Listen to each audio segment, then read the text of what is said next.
Il est à présent temps de se pencher sur un projet qui reflète assez bien ce qu'on peut retrouver en entreprise. Donc ici, j'ai ajouté le projet users.api. Donc vous pourrez retrouver cette solution dans les ressources de la vidéo. Et donc cette API, globalement, elle va gérer donc une entité qui est l'entité user. Donc sans plus attendre, je vous propose de démarrer l'API et on va voir un petit peu ce qu'on peut faire avec. Donc ici, on a accès à un Swagger qui est sur localhost 2.5001/swagger/index.html. Et donc on peut voir qu'on a 4 actions. On a ici un getAll sur users. On a ici un post sur user qui prend ici un seul paramètre qui est full name. On peut récupérer ici un getById d'un user et on peut deleter un user. Donc ici, si on teste le getAll, on voit ici qu'on a un seul user qui est Sylvanas_Coursevant, qui a du coup un full name et un ID. On peut ici récupérer du coup notre user avec un get, et donc on voit bien qu'on récupère un objet avec ici en full name Sylvanas_Coursevant et son ID. Si maintenant on se trompe d'ID, par exemple on met un autre, on peut voir qu'on a ici un 404. On peut ici ajouter un nouvel utilisateur, et ici on va ajouter _drink. Donc ici on voit qu'on a bien un 201, qui est le code de création, et on voit qu'on a ici un ID qui a été généré, et on voit bien son full name, _drink. Du coup, pour s'en persuader, on peut ici retourner dans getAll de user, on peut voir que maintenant on a bien deux users. Et pour terminer, on a ici l'action delete, donc ici on va par exemple supprimer Sylvanas_Coursevant, on exécute, et on voit ici qu'on a bien un 200. Et donc si maintenant je retourne dans getAll, on peut voir qu'on n'a plus qu'un seul utilisateur qui est _drink. Si on réessaye de supprimer le même utilisateur, ici on reçoit aussi un 404 avec une erreur qui est correctement formatée. Donc maintenant on va voir comment ce projet est structuré. Donc on va commencer par notre contrôleur, user controller. Et ici déjà, première chose qu'on peut voir, c'est que notre contrôleur ici utilise de l'injection de dépendance. Et donc, pour que ce user service puisse être injecté, puisque ce n'est pas nous qui instancions directement user controller, c'est ici le framework.net qui va se charger de l'instancier. Donc du coup, on utilise l'injection de dépendance et on la configure ici dans programme.cs. On peut voir ici notre user repository, user service, et on leur fournit ici l'implémentation. Donc si on revient à notre user controller, on peut voir qu'ici on a plusieurs actions. On a un getAll, on a un getById, un create et un deleteById. Donc maintenant, voyons voir ce qu'on a dans user service. Donc si on va dans son implémentation, CTRL F12 sur Visual Studio, on arrive directement sur l'implémentation qui est ici user service.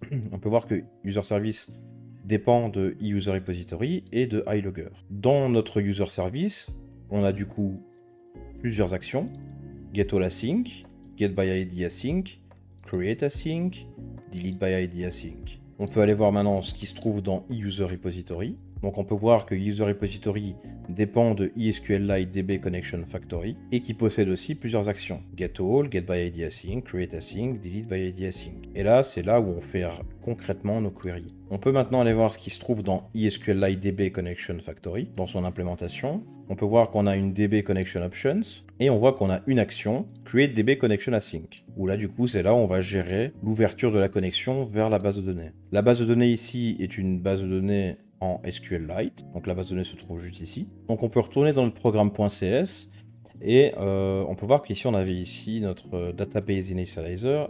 Allons voir ce qui s'y trouve. Donc on voit qu'on dépend de ESQLite DB Connection Factory et on a ici une fonction initializeAsync qui va se charger de check si la table user existait déjà. Si pas, il va la créer. Et il va ici ajouter un utilisateur qui est Sylvanas_Coursevant par défaut si elle n'existe pas. Donc vous voyez, il y a pas mal de couches, pas mal de classes à tester. Et donc justement, dans la prochaine vidéo, on va voir quel est notre scope et qu'est-ce qu'on doit réellement tester unitairement. Alors avec toutes ces classes, toutes ces couches, on pourrait se dire légitimement, mais qu'est-ce que je dois tester au juste? Est-ce que je dois tout tester? Est-ce que je dois tester certaines choses? Si oui, comment je sais si je dois le tester ou pas? Ben justement, c'est ce qu'on va voir ici. Alors effectivement, quand on se retrouve sur un tel projet, on doit être assez sélectif dans ce qu'on va tester de manière unitaire. D'ailleurs, on pourrait décomposer ce projet en 3 couches distinctes, qui est la couche applicative, la couche API et la couche data. C'est-à-dire que dans nos contrôleurs, ici on en a qu'un, mais dans nos contrôleurs, c'est ici la couche API. La couche applicative ici représentée par nos services, donc user service, qui pourrait être aussi notre couche business. Ici en l'occurrence, je n'ai pas découpé de cette manière. J'ai essayé de faire une architecture très simple, mais avec toutes les couches qu'on retrouve la plupart du temps en entreprise. Et ensuite, nous avons la couche data, représentée ici par nos repositories. Ici, en l'occurrence, user repository, avec ses actions, get all, get by ID, create async, delete by ID async. Et donc la question essentielle qu'il faut se poser, c'est quelle plus-value j'ajoute en ajoutant un test, par exemple, pour user repository ici. Et ici, concrètement, pour user repository, on ne voit pas trop l'intérêt de tester par exemple ces 2 lignes de code pour get all async. C'est-à-dire que concrètement, il y a 2 lignes et elles font rien de spécial ces 2 lignes, hormis communiquer avec l'extérieur. Il n'y a pas de logique concrète dans cette fonction. Pareil pour celle-ci. On fait une query, on exécute quelque chose qui est une dépendance en fait. Et comme on le disait, les tests unitaires, tout ce qui dépend d'autre chose, eh bien on va le moquer. On moquera sa dépendance. Donc du coup, admettons qu'on moque ici notre connection factory, et que du coup, la fonction query async qui serait moquée, on renverrait du coup une liste de users par exemple dans notre mock, mais concrètement il n'y a rien à tester en fait. Il n'y a aucune plus-value à ajouter un test ici. Pareil pour la création, et pareil pour la suppression d'ailleurs. Cette couche-ci s'apparente beaucoup plus à un test d'intégration que d'un test unitaire. C'est-à-dire que là, lors d'un test d'intégration, on veut voir que tout fonctionne bien ensemble, que la connexion vers l'extérieur se passe bien, et qu'on récupère des données qui se trouvent dans une vraie base de données. On pourrait se poser la même question pour user controller. Est-ce que ça a du sens d'ajouter un test pour user controller? Prenons pour commencer la méthode getAll. Admettons qu'on moque ici ce qui se passe dans user service, getAll async, puisque une dépendance, donc on moque cette dépendance, et donc on moque ici getAll async, donc on enverrait une certaine liste de users prédéfinie dans nos tests, et ensuite on a ici user response, et on voit que user.select, et ensuite on fait un toUserResponse. Ensuite on renvoie un OK avec nos data ici, userResponse. Et là du coup, il y a une réelle plus-value de tester cette fonction parce que une fois qu'on a récupéré users qui est moqué, eh bien on fait des choses avec users. C'est-à-dire qu'il y a une réelle logique puisque on va ici mapper un user, donc un objet de type user, vers un objet de type userResponse. C'est-à-dire qu'ici, on a toUserResponse, qui est en fait une méthode d'extension, qui prend ici, qui est une extension de user, et qui va ici return userResponse. Donc on veut être certain, par exemple, que le mapping se passe correctement. Et ensuite, on veut être certain que on returne bien un OK, c'est-à-dire un 200, avec les données qu'on a passées et qui sont maintenant bien mappées en userResponse. Pareil pour le getById. C'est-à-dire que voilà, on va moquer notre getById async, un cas de test où on renverra un user, et un cas de test où on n'en renverra pas. Et donc, il faudrait qu'on teste le cas où, si c'est nul, si on renvoie bien un not found, et s'il existe, qu'on renvoie bien un OK avec notre user mappé en userResponse. Pareil pour la création. On crée un user, et ensuite, createAsync de user service nous renverra un booléen si ça a bien été créé ou pas. Donc ça, createAsync sera moqué, et on renverra aussi vrai ou faux. Dans un cas et dans l'autre, on veut tester que si c'est pas créé, alors on renvoie un bad request, et si pas, qu'on mappe bien notre user vers un user response, et qu'on renvoie bien un 201 created avec l'ID de notre user response et notre user response complète. Et pareil pour le delete by ID, on veut deleter via cet ID, on moquera delete by ID async qui renverra aussi un booléen, et donc si ce n'est pas deleté, on renverra not found, si pas, on renverra OK. Et donc, ces cas de test-là, il faut les tester. Ça rajoute une réelle plus-value. Et ensuite, la couche applicative, user service, on peut ici se poser la question de savoir s'il y a une réelle plus-value d'ajouter un test pour getAll async, et on peut voir qu'ici, effectivement, ça a une plus-value, parce qu'on veut être certain qu'on loguera bien certains messages une fois que getAll async sera appelé. On veut être certain que la méthode renverra bien qu'on a moqué de user repository, que s'il y a une exception dans getAll async, eh bien qu'on puisse loguer cette erreur et qu'on retrouve bien l'exception juste après, et que dans tous les cas, on log un message pour donner le temps que la fonction a pris pour récupérer les users. Et donc ici, pareil pour getById async, pareil pour createAsync, pareil pour deleteById async. Donc concrètement, notre scope pour ce projet, ce sera la couche applicative avec user service et la couche API avec user controller. Alors maintenant, on va s'attaquer au test de la couche applicative. Donc dans un premier temps, il faut qu'on puisse créer un projet de test unitaire pour notre projet users.api. Donc c'est ce qu'on va faire dans un premier temps. Donc toujours de la même manière, add new project, xUnitTest project, next. Et ici notre pattern de nommage, toujours donc users.api.test.unit. unit. Donc n'oubliez pas d'aller cibler correctement le bon dossier. Donc ici c'est dans test. Next. On sélectionne ici .NET 7 et create. On supprime unit test 1 comme toujours. Et maintenant on va aller installer les packages qu'on a besoin. Manage Nugget Package. On va dans Browse. On recherche tout d'abord Fluent Assertion et ensuite NSubstitute. Une fois ça installé, on va ici créer notre classe de test. Et donc ici, on va plus simplement l'ajouter à la racine.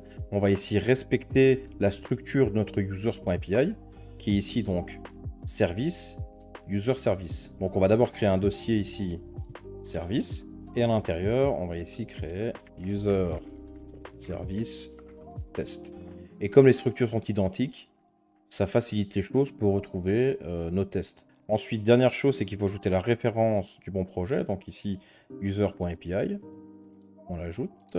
Voilà. Ensuite, on peut aller dans notre classe et on peut passer cette classe en public. Et première chose qu'on va faire, c'est créer notre SUT, user service, SUT. Et donc, on l'initialisera dans le constructeur. On peut déjà créer notre constructeur. Donc notre user service, il dépend ici de user repository et de iLogger de user service. Donc on doit ici créer deux mocks, user repository et iLogger. Donc ici private read-only iUser repository égale substitute.for iUser repository. Et ensuite notre logger, donc private read-only iLogger de user service égale substitute.for iLogger de user service. Et donc ici, il faut ajouter la dépendance de Microsoft Extension.logging. Et maintenant, on peut instancier notre SUT. Je vais dire SUT égale new user service en lui passant user repository et logger. Donc ici, pour commencer, on va tester notre première méthode, getAllAsync. Et dans un premier temps, on veut être capable de savoir si on retourne bien ce que nous retourne getAllAsync, qui ici sera le mock, user repository getAllAsync, qui sera ici notre mock, et on veut être certain que ça nous renvoie bien ce qu'on a défini dans notre mock. Donc on va commencer par tester que si on renvoie rien, que ça nous renvoie bien une liste vide. Donc ici, on va écrire notre test. Donc on va commencer par fact, public async task. Donc ici le nom c'est getAllAsync. getAllAsync should return empty list when no users exist. Et donc ici toujours arrange act assert. Donc ici dans notre arrange on a besoin de définir le comportement de iUser repository. User repository.getAllAsync.returns et numérables.empty de user.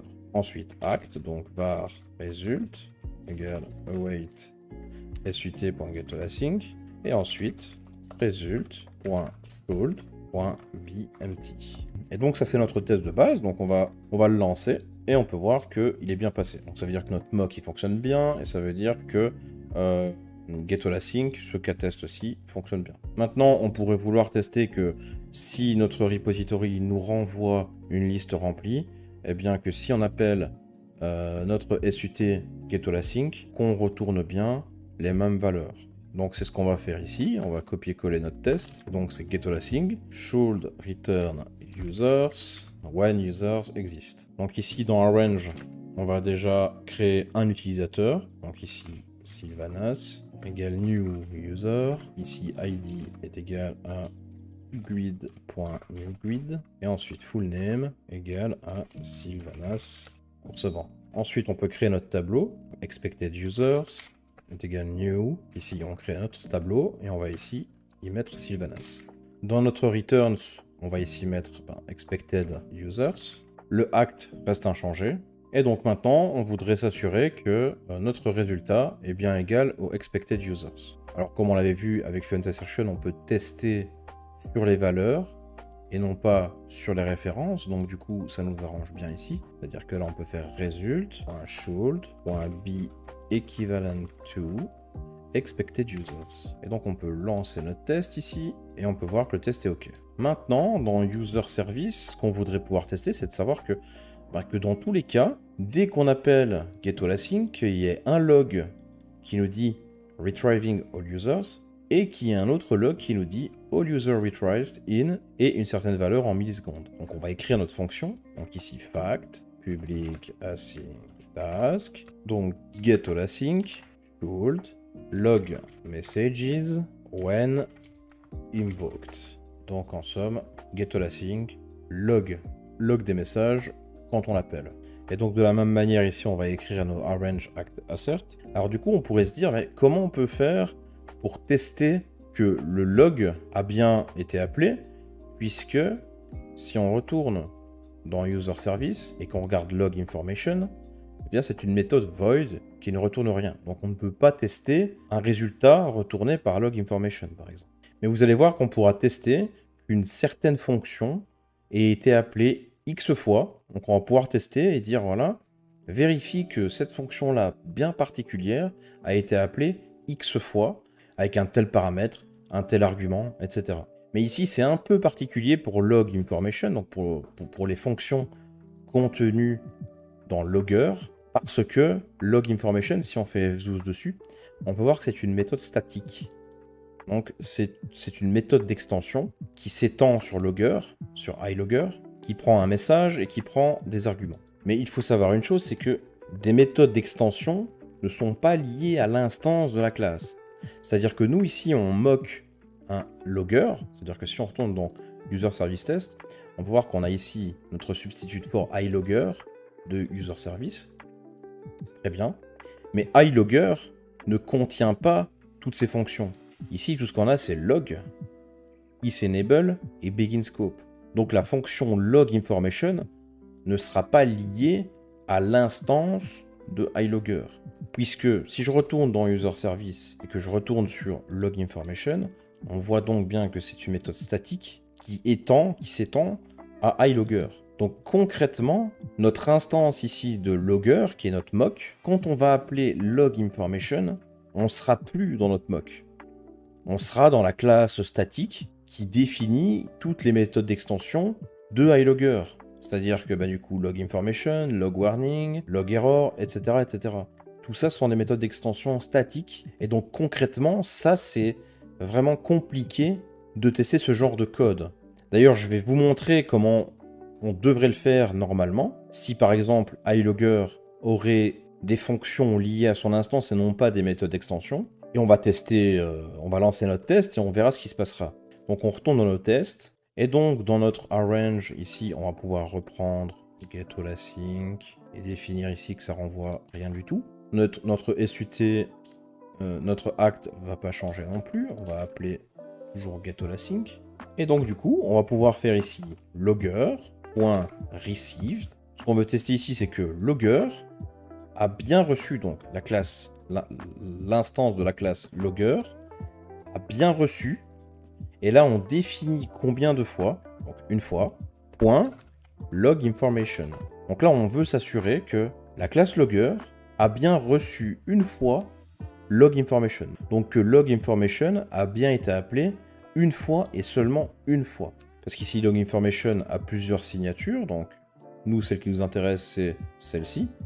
Donc on va lui passer un message, parce que c'est celle qu'on utilise dans getAllAsync. Et donc on a ici une classe arg, qui vient de nSubstitute, .is, et là on peut lui donner le message qu'on a ici dans getAllAsync, retrieving all users. Donc là, pour bien comprendre, on veut s'assurer que logger, que l'instance de logger, a bien reçu une fois et seulement une fois un log information avec cet argument-là bien précis. Et donc si on lance le test, donc on a une erreur, et si on regarde bien, ça nous dit que le membre qui est appelé n'est pas une instance de notre substitute. Ce qui est logique. Ici, on ne peut pas s'assurer qu'on a bien reçu une fois log information parce qu'on n'est pas dans l'instance de logger, puisque log information est une méthode d'extension qui appartient à une autre classe qui, elle, est statique. Du coup, on va voir comment on peut résoudre ça en implémentant nous-mêmes une interface et une implémentation de cette interface. Comme ça, on sera bien lié à l'instance.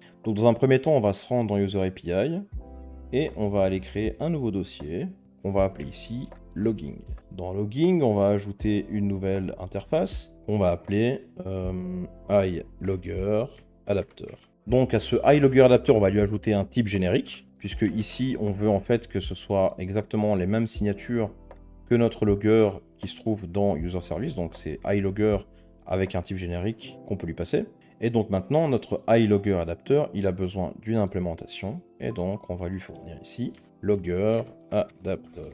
Et donc on a besoin aussi de lui ajouter un type générique, T, et ensuite on va lui faire implémenter du coup iLogger adapteur en lui repassant ici T qu'on reçoit d'ici. Et maintenant, on va retourner dans notre iLogger adapteur et on va ici lui fournir les fonctions qu'on a besoin. C'est-à-dire que si on tourne dans user service, on a ici log information et donc on va reprendre exactement la même signature et on va le fournir ici dans iLogger adapteur. Sauf que bon, on n'a plus besoin du 10 puisque c'est plus une méthode d'extension. On a juste besoin d'un message et de plusieurs arguments. Et donc tant qu'on y est, si on revient dans notre user service, on peut voir que là on a un log error.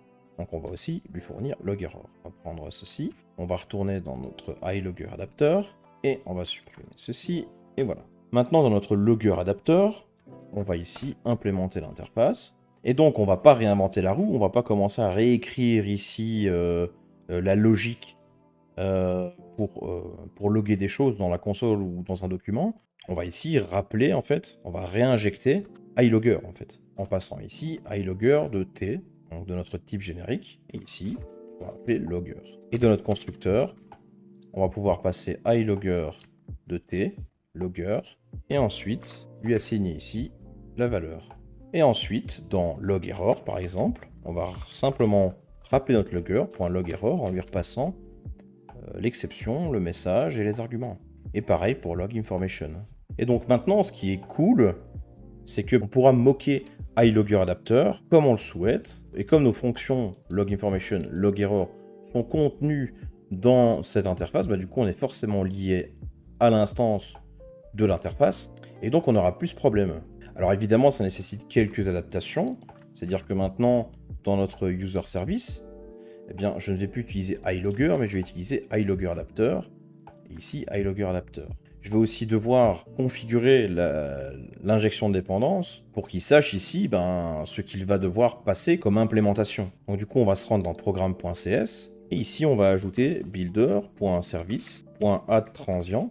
Et là, on va lui dire ici, donc typeof de iLogger adapteur et ensuite typeof de logger adapteur. Et comme ça, ici, ça dit que dès que je vais demander une instance dans un constructeur de iLogger adapteur, il va me fournir une implémentation de logger adapteur, une nouvelle implémentation, donc une nouvelle instance. Et donc du coup, maintenant, si je me rends dans mes tests, donc on voit que le logger n'est plus bon ici parce que user service prend maintenant un iLogger adapteur. Et donc on va changer ça, iLogger adapteur et iLogger adapteur. Et donc évidemment, on a besoin de faire un using de user.api.logging.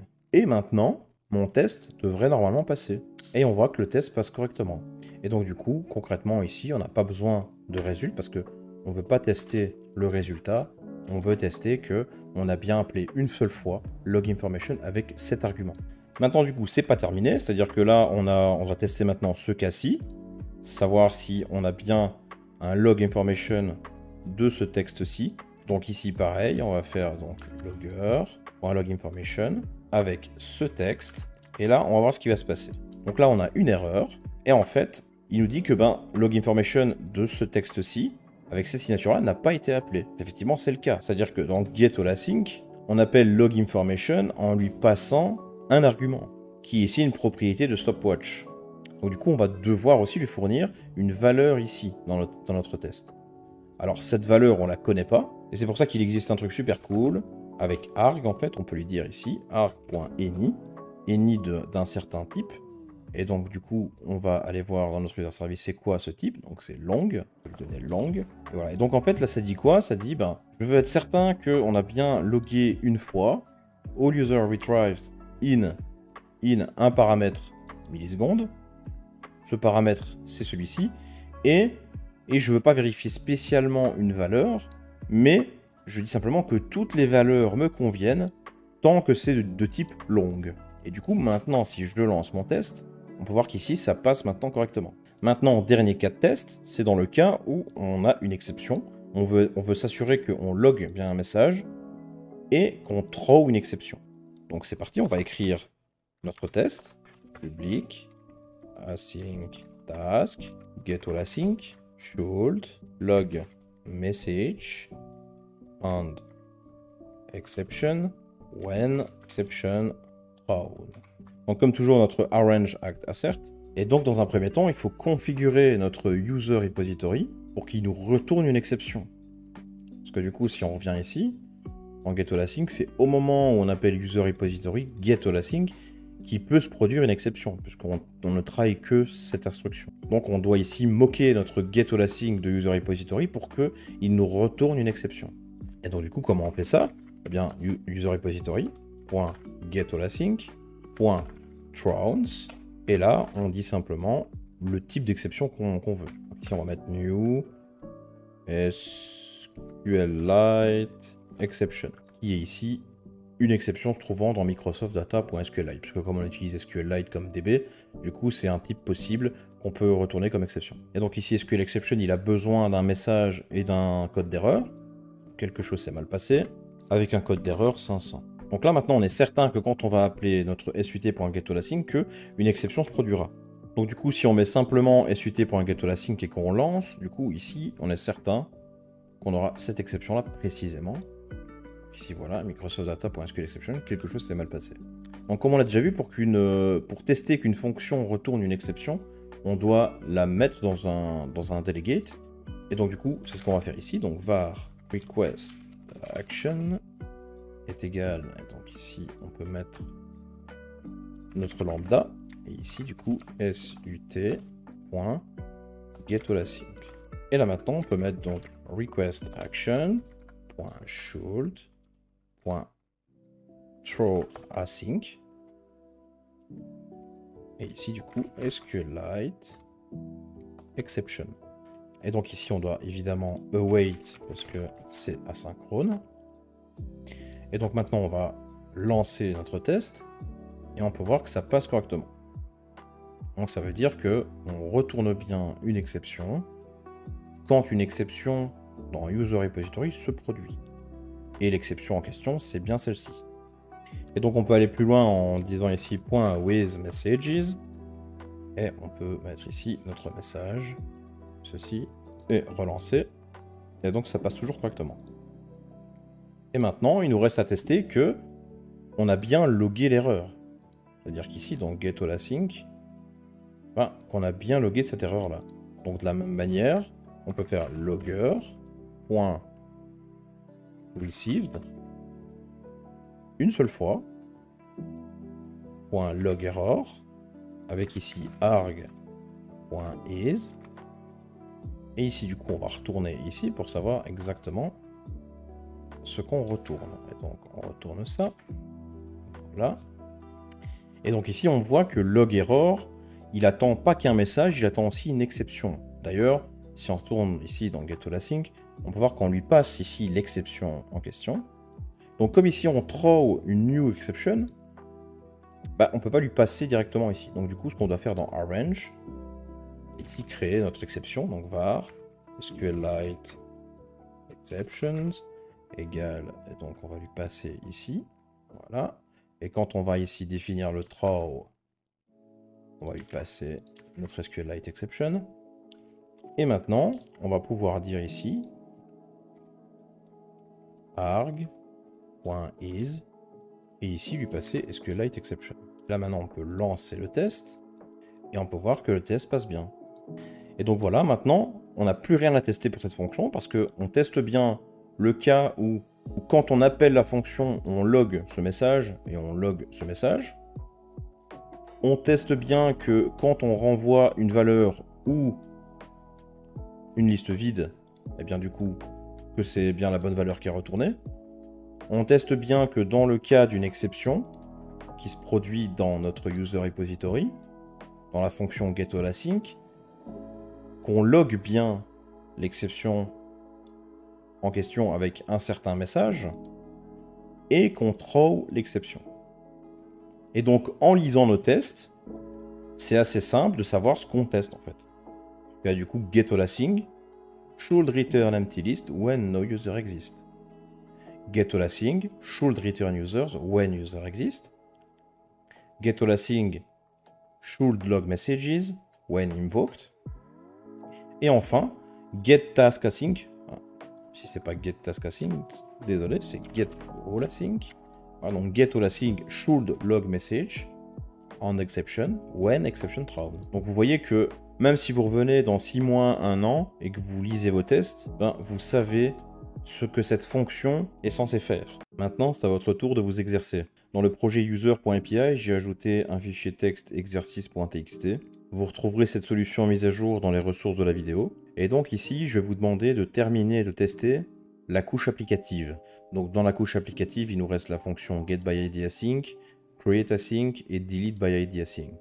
Et donc vous avez ici tous les cas de test que vous devez réaliser. Donc je vous souhaite bonne chance et on se retrouve dans la prochaine vidéo pour la correction. Passons maintenant à la correction de l'exercice. Donc on va commencer par tous les tests sur getByIdAsync. Donc on va se rendre dans User Service Test. Et donc là on peut voir tous les tests qu'on a fait ensemble précédemment. Et donc ici on a notre premier test. getByIdAsync should return null when no user exists. Donc qui correspond à ici. Should return null when a user does not exist. Donc concrètement, ici on veut tester le fait que quand on appelle getByIdAsync, on retourne nul si on n'a pas de user. Donc ici, comment on simule le fait de retourner nul? Et bien du coup, en agissant sur notre user repository, sur la fonction getByIdAsync et en retournant nul. Alors ici, petite particularité, comme getByIdAsync prend un GUID en entrée, et bien ici on lui fournit arg.any-GUID, parce que ici on n'a pas besoin de lui fournir un GUID spécifique puisque on veut simplement retourner nul. Ensuite dans act, ici on appelle notre getByIdAsync, on lui passe un GUID, peu importe lequel, puisque en lui passant un GUID, ici on est certain qu'on va retourner nul, puisqu'on agit sur getByIdAsync de user repository. Et enfin, on teste le résultat avec un should.beNull. Donc on peut lancer le test pour s'en convaincre, et ici on voit que le test passe bien. Ensuite on a getByIdAsync should return user when user exists. Donc qui correspond à cette ligne-ci. Donc dans un premier temps, on crée notre utilisateur, en lui donnant ici un GUID, un full name. Et ici on moque getByIdAsync pour qu'il nous return quelque chose, ici en l'occurrence existing user. Et là par contre on va lui fournir existingUser.id, puisque là il y a un intérêt à lui fournir un vrai ID, puisqu'ici il est bien connu. Puis dans notre act, on va appeler getByIdAsync en lui fournissant l'ID de l'existing user. Et ensuite on fait un result.should be equivalent to, qui pour rappel va venir tester sur les propriétés et non pas sur la référence de l'objet. Et donc, on vérifie ça sur existing user. On compare ça sur existing user. On va lancer le test. Et ici, on peut voir que ça fonctionne bien. Ensuite, on a la fonction getByIdAsync should log messages when invoked. Donc ici, ça ressemble très fort aux fonctions précédentes qu'on a fait ensemble. Donc là, tout d'abord, on va créer un user ID et on va moquer getByIdAsync de user repository en lui fournissant user ID, ici en paramètre, et on va return nul, puisqu'ici, on s'en fiche de vouloir retourner quelque chose, puisque ce qui nous importe, c'est de tester si les logs sont bien logués. Ensuite, dans notre act, on fait appel à getByIdAsync, en lui fournissant user ID, là qui est important, parce que dans log information, dans notre fonction getByIdAsync, et bien ici, on passe un ID bien spécifique, un ID qu'on reçoit de notre valeur passée ici en paramètre. Donc on se doit de lui passer un GUID qui est connu dans nos tests, puisque pareil, donc on a ça à ce niveau-là et on a ça à ce niveau-là ici, où là du coup on a deux paramètres. C'est-à-dire qu'on a ID et la propriété de stopwatch. Et donc ici, si vous ne savez pas, ici c'est simplement un pattern, les accolades 0 et accolade 1, qui veut simplement dire mets dans la chaîne de caractères à l'index 0 du tableau cette valeur ici, et ensuite à l'index 1 du tableau, mais là ici. Et ici, bien, c'est représenté comment? Bien, en fait, log information prend ici un tableau d'objets, et donc ID sera ici à l'index 0, et cette propriété ici sera à l'index 1. Et donc du coup, si on retourne dans nos tests, on a ici, donc on teste notre log, on a bien, est-ce qu'on a bien appelé une fois log information avec ces arguments précis. Et pareil pour ici, donc on a user ID, et ensuite arg.any de long. Ensuite, on a la fonction getByIdAsync should log message on exception when exception thrown. Donc ici, dans un range, on va créer notre user ID. On va créer notre SQL exception. Donc là, c'est exactement la même chose qu'on a fait précédemment. Pareil ici, dans getByIdAsync pour le mock, on va lui passer user ID parce qu'il est connu. Ensuite, on va appeler notre getByIdAsync en la stockant ici dans un delegate. Et ensuite, on va assert tout ça. C'est-à-dire qu'on va d'abord tester que requestAction trouve bien une exception, SQL exception. Et on va tester qu'on a bien reçu un log d'erreur avec ses arguments précis. Donc là, ici, avec l'exception qu'on a définie là au-dessus. Et ensuite, le message en question, suivi de l'argument qui vient ici se mettre à l'index 0, qui est user ID. Et donc, si on lance notre test, quand on va dans Test Explorer ici, ben donc on peut voir que notre test passe correctement. Ensuite, on avait create async should create user when details are valid. Donc ici, pour le getByIdAsync, on a bien testé tous les cas demandés. C'est-à-dire à savoir que on log bien un message correctement et on throw une exception quand une exception est throw. Qu'on log bien nos messages quand on appelle la fonction. Qu'on return bien nul quand un user n'existe pas. Et qu'on retourne un user quand il existe. Donc maintenant, on va passer aux trois fonctions de create async. Donc la première fonction, c'est ici create async should create user when details are valid. Donc ici on commence d'abord par créer notre new user. Ensuite dans create async, il prend ici un user en entrée, donc on lui fournit new user et ici on return true. Donc ici c'est pour le mock de notre repository. Et donc pour rappel, create async de user repository, return true quand l'utilisateur a bien été créé et return false quand l'utilisateur n'a pas été créé. Ici du coup on le mock et on lui donne true comme valeur de retour, puisque c'est ça qu'on veut tester. Et donc du coup ici dans notre create async, et bien du coup on lui fournit new user aussi et on teste que la réponse est bien true. Et on teste, on peut voir que ça passe correctement. Ensuite on a la fonction create async should log messages when invoked. Donc ici pareil, on crée d'abord notre utilisateur, on mock notre fonction create async pour qu'elle nous returne true. Dans ce cas-ci, ça n'a pas d'importance. On pourrait retourner false, ce serait pareil. Ensuite, on appelle notre create async de notre système under test en lui passant new user. Et ici, ça a une importance pour les logs de lui passer un user concret parce que si on retourne dans create async, ce qu'on log ici, on a le user ID et son nom, son user ID et ici la propriété de stopwatch. Donc du coup, pour tester ici, on va tester simplement qu'on a bien appelé une seule fois log information avec ces arguments-ci, donc à savoir newuser.id et newuser.fullname. Ensuite, pareil pour le log information, pour savoir en combien de temps il était créé, et donc du coup avec ces arguments, user ID et arc.ini de long. Ensuite, on a create async should log message on exception when exception thrown.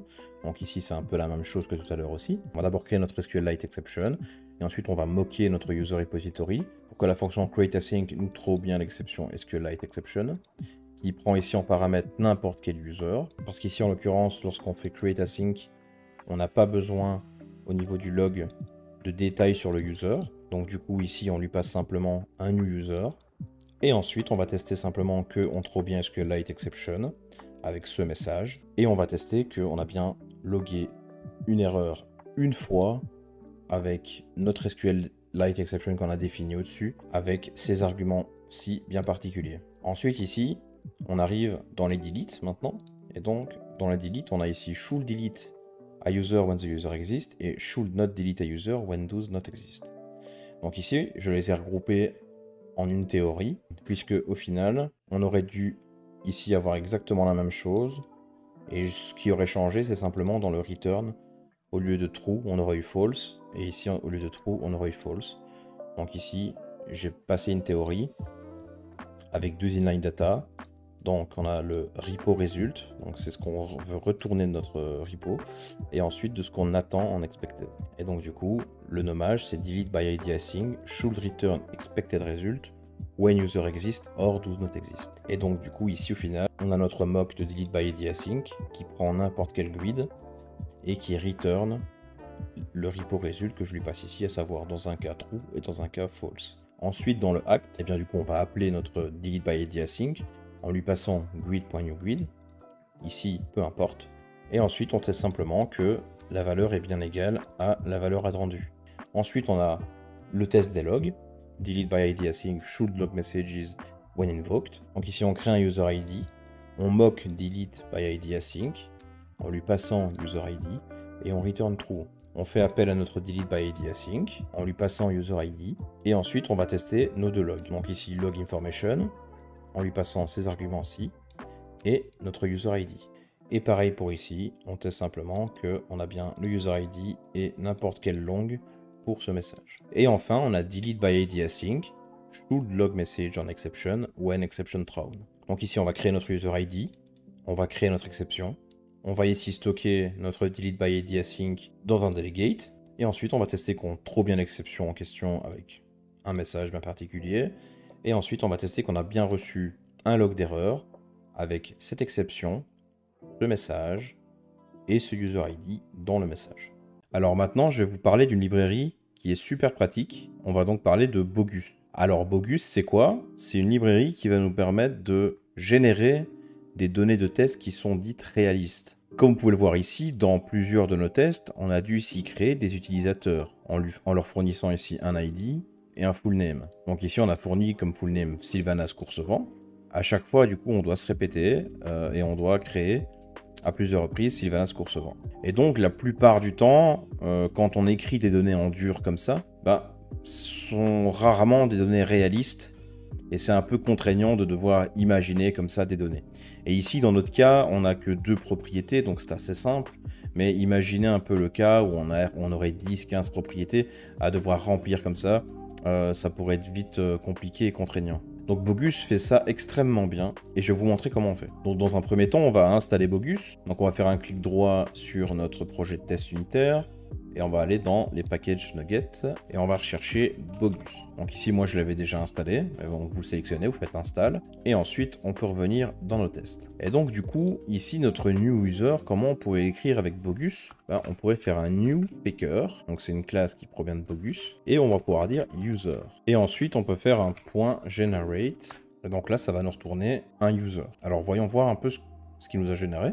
Donc on va faire ici un clic droit debug test. Et donc ici, si on se met sur New User, on peut regarder qu'on a un ID qui a bien été généré. Donc ici, il nous met un full name à nul, parce qu'on va devoir lui dire comment il doit traiter full name. Et donc du coup, on va simplement ici, avant le generate, rajouter un rule for. Et donc ici, rule for prend ici une lambda pour aller cibler le paramètre en question. Donc dans notre cas, ce sera full name. Et ensuite, ça prend une deuxième lambda. Donc le premier paramètre, ce sera le faker.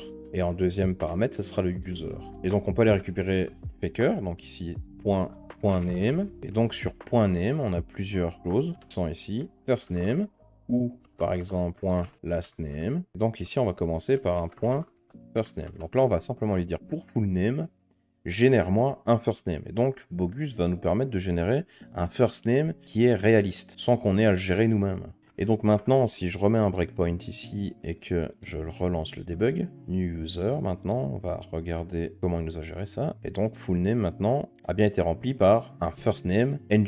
Alors, on peut aller plus loin, on peut aussi lui spécifier ici, first name, il peut prendre un gender. Donc, ici, on va importer gender de Bogus dataset name. Et gender ici prend homme ou femme. Et donc ici, par exemple, on va mettre un homme. Et ensuite, on va faire debug ici. Et donc maintenant, new user, le full name, c'est Nail. Et si on relance, à chaque fois, ce ne sera pas le même. Ce sera à chaque fois un nom différent. Ici, c'est Philippe. Alors nous, dans notre cas, on a un full name. On n'a pas un first name ni un last name. Donc du coup, on peut simplement concaténer ça en prenant ici, donc, avec une chaîne de caractères. Et on vient simplement faire une interpolation de chaîne en mettant d'abord le first name et ensuite le last name. Et maintenant, du coup, si je fais un debug, maintenant, si je regarde comment est composé full name, maintenant on a Jean Lind. Et si on relance encore de nouveau, maintenant on a Sam Cronin. Et donc ce qui est bien, c'est que ça ajoute de l'aléatoire, les données sont réalistes, et ça nous permet de ne pas gérer nous-mêmes des données comme ça en dur. Alors évidemment, ici on a toujours de la répétition. C'est-à-dire que si maintenant, dans une autre fonction où j'ai besoin de générer un utilisateur, je vais devoir ici faire un copier-coller de ça et le mettre ici. En tout cas, en l'état, je vais devoir le copier-coller. Mais on peut aussi créer une classe, par exemple userFake, qui va nous permettre de définir nos rules à l'intérieur Et ensuite, on appellera simplement new user fake. Et ensuite, on appellera generate parce qu'on aura défini tous nos rules dedans. Donc, c'est ce qu'on va faire ici. On va se rendre ici dans service et on va rajouter un nouveau dossier, fakers. Et ici, on va rajouter une classe user fake. Donc ici, la classe, on peut la laisser internal. Et elle va simplement hériter de faker de user. Et ensuite, dans le constructeur, on va venir définir les rules qu'on a définis ici. Et donc ici, on pourrait rajouter plein de rules différentes. Imaginons qu'on aurait une autre propriété. Par exemple, si je retourne dans user et que je rajoute par exemple un email, eh bien, je vais pouvoir dire .email, ensuite faker user. Je vais pouvoir aller voir dans mon faker, .person, .email. Et donc ici, il nous générera en fait un email réaliste. Et donc du coup, il y a plein de rules qui sont prédéfinis. Mais pour ça, je vous laisse aller voir la documentation officielle de Bogus. Vous allez voir, il est vraiment très complet. Et donc du coup, ici, je vais laisser l'email pour illustrer. Et donc maintenant, si je reviens dans mes tests, je peux maintenant utiliser simplement mon user fake. Et ensuite, je vais faire un .generate. Et donc ici, j'obtiendrai un user. Et donc maintenant, à chaque fois que j'ai besoin d'un user, eh bien, je vais pouvoir faire ceci. Pareil, du coup, pour la fonction should return user when user exist. Et est-ce qu'on en a d'autres? Oui, on en a encore une ici. Hop. Et voilà, et donc du coup, si maintenant je mets un breakpoint ici, par exemple, que je lance mon test, on peut voir que existing user, par exemple, il a un email qui est cohérent. melissa.jones45@yahoo.com. Son full name, c'est Troy Windler. Et son ID, un ID généré. Et donc si je lance tous mes tests avec mes users qui ont été tous générés par Bogus, on voit que les tests passent tous correctement. Donc voilà, je vous encourage vivement à utiliser Bogus pour vos données de test, parce que ça va vous faciliter la vie, et ça rendra vos tests beaucoup plus proches de la réalité. Maintenant, voyons voir comment tester la partie API. Donc pour rappel, la partie API, c'est au niveau des contrôleurs, donc user contrôleur. Pour rappel, on avait quelques fonctions, donc getAll, getById, create et delete by ID. Donc première chose qu'on voit, c'est que userController, il dépend de userService. Donc on va devoir lui fournir un mock de iUserService. Donc du coup, première chose à faire, c'est de créer une classe qui correspond au test de userController. Et donc ici, comme userController se trouve dans controllers, et bien du coup, on va ici ajouter un nouveau dossier qu'on nommera controllers. Et ici, on va créer la classe userController test. Ensuite, on va avoir besoin de notre SUT. Et donc, comme on l'a dit, notre SUT, il a besoin d'un iUserService. Et donc, est égal à substitute.for de iUserService. Donc, du coup, la première fonction, on va commencer par getById. Et donc, getById, qu'est-ce qu'il fait au juste? Du coup, on récupère un user depuis notre user-service. S'il n'existe pas, on renvoie notre found. S'il existe, on map le user vers un user response. Et ensuite, on return OK, donc un 200, avec notre user response.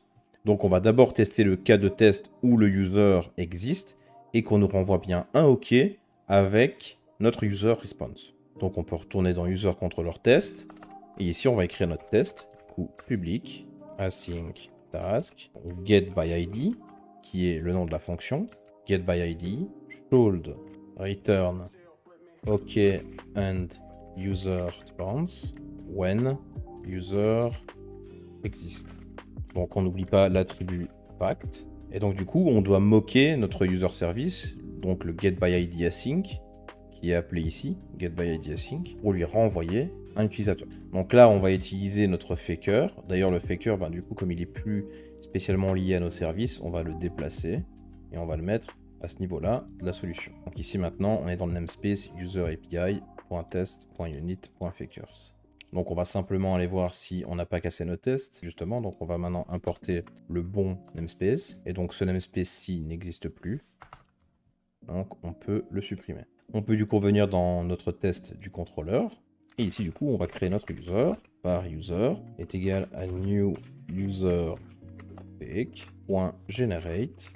Et donc, évidemment, ici, on est dans notre partie arrange, ensuite act, et ensuite assert. Donc, une fois notre user créé, on va maintenant définir notre mock user service.getById async avec ici le GUID du user .returns user. Ensuite, on n'oublie pas de venir instancier notre SUT. Donc SUT égale un new user controller en passant user service. Et donc maintenant, var result égale SUT getById user.id. Et donc getById ici est asynchrone, donc await. Et donc du coup, vous voyez que le résultat ici, c'est un iActionResult. Si on regarde ici, iActionResult ne possède qu'une fonction executeResultAsync. Donc on ne peut pas rester sur ce type de retour. Donc on va aller voir un petit peu getById. Dans le OK, ce qui retourne concrètement. Donc on return un OK object result. On va reprendre ce type-là et on va ici le caster simplement comme ceci. Donc là maintenant qu'on a bien un OK object result, on va pouvoir maintenant tester que result point, et donc là ici on a plusieurs informations comme le status code et la value. Donc on va récupérer status code, on va faire un should.be 200. Donc déjà on peut commencer par tester ça et on voit si c'est bon. Donc c'est OK. Et donc du coup maintenant on doit tester que nos datas sont bien égales au user mappé en user response. Comme on le voit ici, on fait un toUser response. Comment on peut faire ça? Eh bien ici on va faire un var expected égale user.toUserResponse. Et donc on veut que le résultat soit égal à ceci. Donc là maintenant on peut faire result.value.should.be equivalent to expected. Et donc là on peut run. Et donc là notre test passe correctement. Maintenant du coup il nous reste à tester pour cette fonction le cas où le user est nul. Donc on va prendre ceci, on va coller getById should return not found when user do not exist. Donc ici on n'a plus besoin de générer un user, on va faire ici un arg.any de guide et ici on peut faire un .return nul. Ensuite on n'a pas ici d'expected.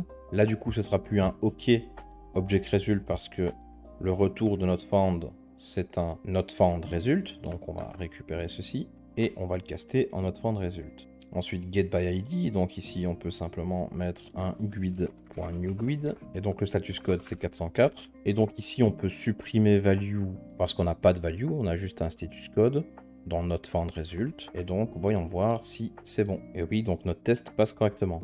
Donc du coup pour getById on a testé tout ce qu'on devait tester. Maintenant on peut faire le getAll. Donc on récupère getAll. Ici du coup on peut faire un public async task getAll should return empty list when no user exist. Donc là on teste d'abord le cas où on renvoie une liste vide s'il n'y a pas d'utilisateur. Donc on ajoute l'attribut fact. Et donc on va commencer par moquer notre fonction de user service. Donc user service.getAllAsync. getAllAsync qui ne prend rien. .turn énumérable .empty de user. Et donc ici on est dans notre arrange, ensuite act et ensuite assert. Ensuite on récupère notre résultat, var result égale await sut.getAll. Donc ici on est toujours sur du iActionResult, donc on va regarder, c'est OK.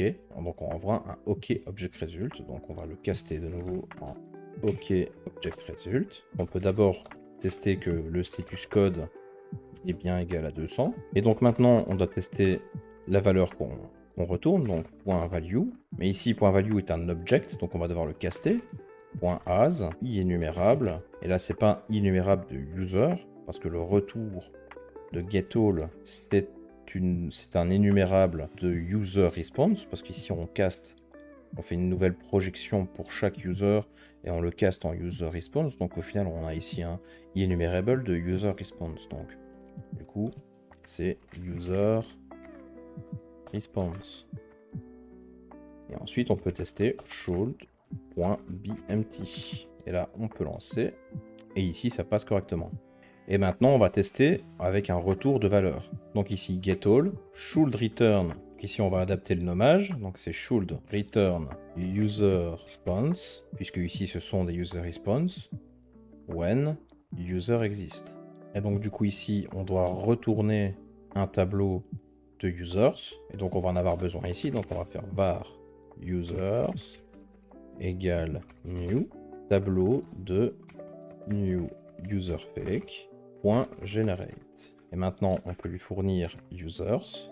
Et donc ici on obtient toujours un 200. On caste toujours vers user response, vers un enumerable de user response. Ensuite on va pouvoir mettre b equivalent to. Il nous faut maintenant nos user response. Donc var expected égale users.select x.toUserResponse. Et donc b equivalent to expected. Et maintenant, on peut lancer. Et donc, on voit que c'est OK. Maintenant, on place à l'entraînement. Donc, vous trouverez ici, dans le même fichier exercice.txt, j'ai ici rajouté 4 lignes. Donc ici, pour la méthode create, il vous est demandé donc, de tester qu'on retourne bien un user et un 201 en status code quand un utilisateur est créé. On vous demande aussi de tester qu'on retourne bien un status 400 quand un utilisateur n'est pas créé. Pour la méthode delete by ID, on vous demande de retourner un 200 quand un utilisateur a bien été délité. Et on vous demande de retourner un 404 quand un utilisateur n'a pas été délité. Voilà, je vous souhaite bonne chance et on se retrouve dans la prochaine vidéo pour la correction. Alors, passons à la correction. Alors, on va commencer par la méthode create, ici, qui est en fait la plus compliquée. Donc, si vous avez réussi à tester ça correctement, je vous tire mon chapeau, parce qu'elle était volontairement assez complexe, et ça aborde quelques trucs qu'on n'a pas encore vus. Donc maintenant, on va passer à la correction, et je vais vous montrer comment tester ce cas de test-là. Tout d'abord, comme toujours, on écrit notre fact, on écrit notre fonction, public async task, create, should create user, when create user, request is valid. Ensuite, notre arrange act assert. Voilà, maintenant arrêtons-nous un petit instant sur la fonction ici create. Donc on voit que create, elle prend en paramètre un create user request. Donc create user request qui prend une propriété full name. Ensuite, le full name qui est passé ici en paramètre. Grâce à ce paramètre, on va ici créer un user à l'intérieur de notre fonction create. Et donc pour rappel, user, si on ne lui passe pas de GUID, il va créer un nouveau GUID tout seul. Donc ça veut dire qu'ici, en user, on aura un GUID et un full name qui est passé ici. Ensuite, on fait appel à notre user service, create async, en lui passant user, qui nous renvoie vrai ou faux. Si c'est faux, on return un bad request. Si c'est vrai, on map en user response. Et ensuite, on return un created at action en lui fournissant le nom de la fonction par laquelle il va être accessible après la création. Ensuite, on lui fournit ici donc des root values. Et ensuite, la values qui est l'objet de retour. Donc nous, concrètement, ce qu'on aimerait bien tester, c'est que quand on fournit un create user request, que s'il a bien été créé, alors on renvoie un user response. Et aussi, on voudrait tester qu'on renvoie un 201, parce que c'est le code HTTP pour dire qu'une ressource a bien été créée. On veut être certain que dans les root values, on passe bien l'ID de notre user et qu'on retourne bien donc le user response. Donc, on va essayer de naïvement le faire et on va voir ce qui se passera. Donc, au niveau du arrange, on peut ici faire un var create user request, par exemple, égale new create user request. Et donc, on va lui passer ici un full name. Et là, on va lui mettre test parce que, pour le moment, ça n'a pas trop d'importance. Ensuite, ici, pour comparer le retour au niveau du user, on va devoir créer ici un user. Var user égale new user, id égale 8.newGuid, et ensuite full name égale, et ici petite particularité, on va lui donner le full name de la create user request. Full name. Là ici on n'a pas le choix parce que pour rappel, on crée un user sur base de ce qu'on lui passe dans la create user request. Donc nous, en lui passant create user request, on veut être certain que le retour, eh bien, c'est bien ce qu'on lui a envoyé dans le create user request. Donc on est obligé de lui fournir le full name de la user request parce que c'est ce qu'on fait ici en fait. Et donc ensuite on va faire var expected user response égale user.toUserResponse. Donc là ici on fait le mapping. Et ensuite on va faire notre mock, donc de userService.createAsync en lui fournissant user.returns true. Donc, on crée notre expected user response en mappant le user en user response. Ensuite, on mock le user service create async. Je lui dis que pour cette fonction, en prenant user en paramètre, ce user en paramètre, je return true. Et donc, dans act, je vais faire donc un var result égale await de sut.create. Et là, je lui passe le create user request. Alors, result, ici, ça renvoie toujours un eAction result. Donc, on va aller voir maintenant ce que renvoie created at action. Donc, ça renvoie un created at action result. Et donc, on va le caster ici. Ensuite, au niveau des asserts, donc, on va faire un result.statuscode.should.be 201.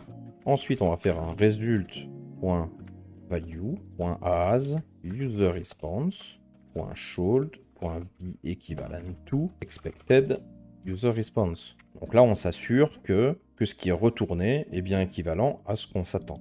Et ensuite, pour terminer, on va faire un result.rootValues. Donc, rootValues, pour rappel, c'est ce qu'on passe ici, en fait.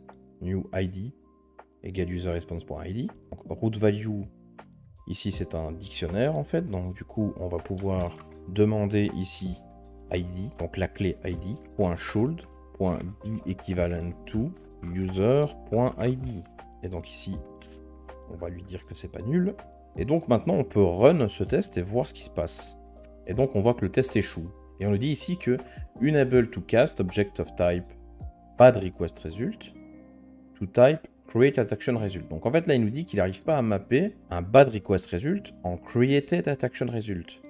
Mais normalement, on ne devrait pas avoir un bad request result, puisque ici, on lui dit return true. Et donc, si on va dans create, ici, on voit que si c'est vrai, on passe ici. Et si c'est faux, on renvoie un bad request. Donc, pourquoi ici, il est faux? Pourtant, notre mock, on lui dit bien return true. Donc, on va mettre un breakpoint et on va voir un petit peu. Donc, ici, si je fais debug, donc du coup, ici, on crée notre user request, on crée notre user.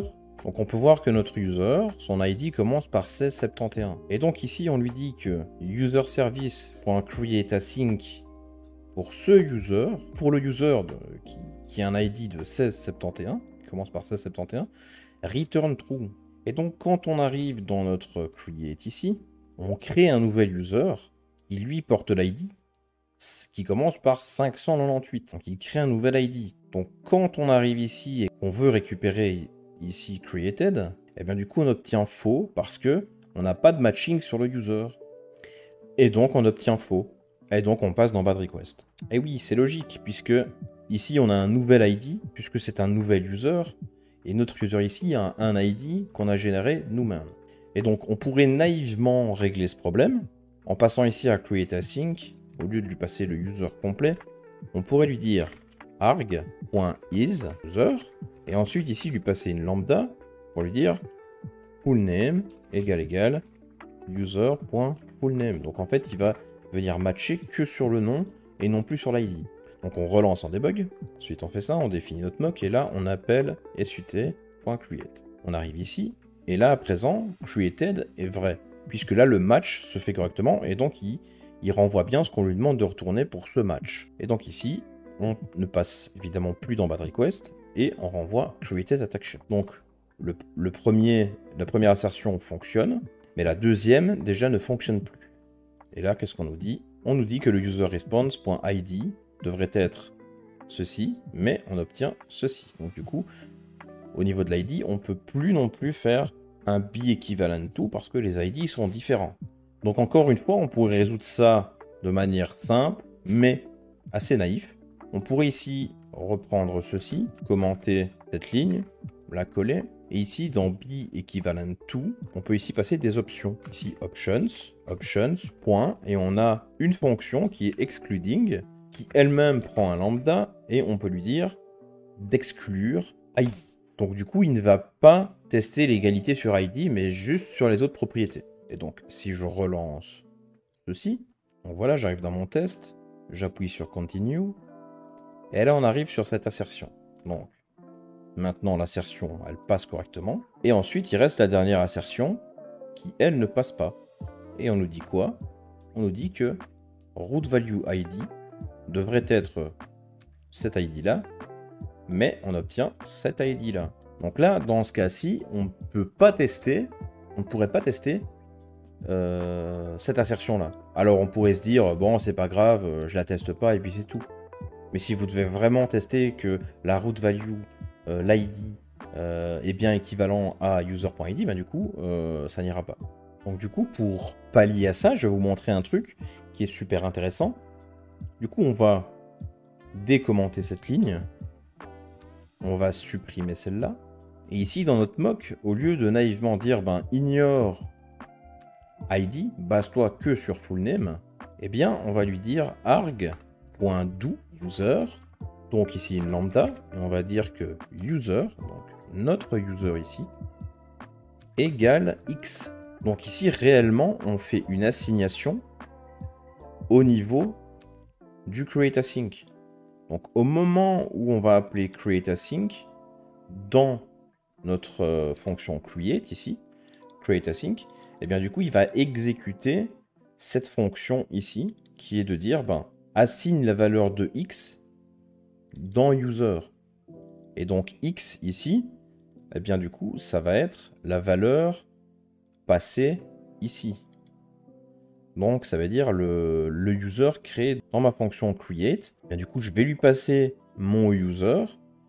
Et quand il va recevoir cet user-là, il va venir assigner donc x, l'user passé, à mon user ici dans mon test. Et donc ça va avoir pour effet d'avoir le bon ID en fait. Et donc du coup, si maintenant je lance en debug, du coup je crée mon user, je définis mon mock, et maintenant j'arrive dans create. Et là qu'est-ce qui va se passer? Au moment du createAsync, donc là du coup j'ai un user qui est AC4B, je lui passe du coup cet user, et donc si je retourne ici, mon user maintenant, ici, c'est bien l'ID AC4B.